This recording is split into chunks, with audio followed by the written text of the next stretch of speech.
Why do you batter these gates and try to unbar them, seeking the corpses and for me who did the deed? You may cease your trouble, and, if you have need of me, speak if you wish. You will never touch me with your hand. Such a chariot has Helios, my father's father, given me to defend me from my enemies. You hateful thing, you woman most utterly loathed by the gods and me and by all the race of mankind. You who have had the heart to raise sword against your children. You, their mother, has left me childless. And you have done this, and you still look at the sun and the earth after these most fearful things? I wish you dead.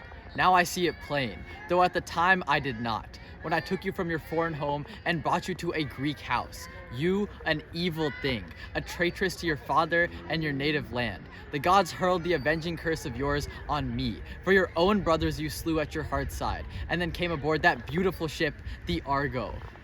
That was your beginning, when you were married to me, your husband, and had borne children to me for the sake of pleasure. In the bed you killed them. No Greek woman who would have dared such deeds, out of all of those whom I passed over and chose you to marry, of a bitter, destructive match, a monster, not a woman, having a nature wilder than that of Scylla in the Tuscan Sea.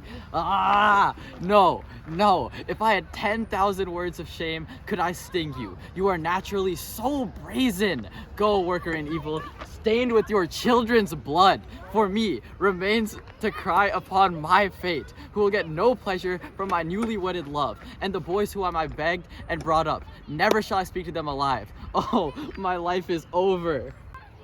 Long would be the answer which I might have made to these words of yours if Zeus the Father did not know how I have treated you and what you did to me.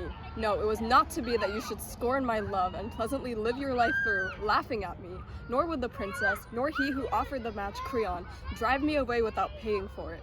So now you may call me a monster if you wish, a Scylla housed in the caves of the Tuscan Sea. I too, as I had to, have taken hold of your heart. You feel the pain yourself. You share in my sorrow.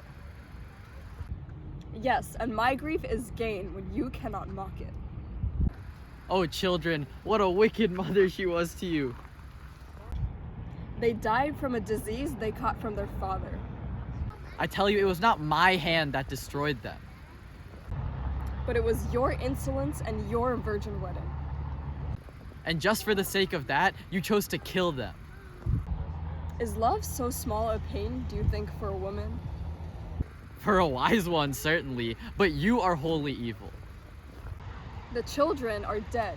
I say this to make you suffer. The children, I think, will bring down curses on you. The gods know who was the author of this sorrow. Yes, the gods know indeed. They know of your loathsome heart. Hate me, but I tire of your barking bitterness. And I of yours. It is easier to leave you. How then? What shall I do? I long to leave you too. Give me the bodies to bury and mourn them. No, that I will not. I will bury them myself, bearing them to Hera's temple on the promontory, so that no enemy may evilly treat them by tearing up their grave. In this land of Corinth, I shall establish a holy feast and sacrifice each year forever to atone for the blood guilt. And I myself go to the land of Euripides and dwell in Aegeus' house, the son of Pandion, while you, as is right, will die without distinction, struck on the head by a piece of the Argos timber, and you will have seen the bitter end of my love.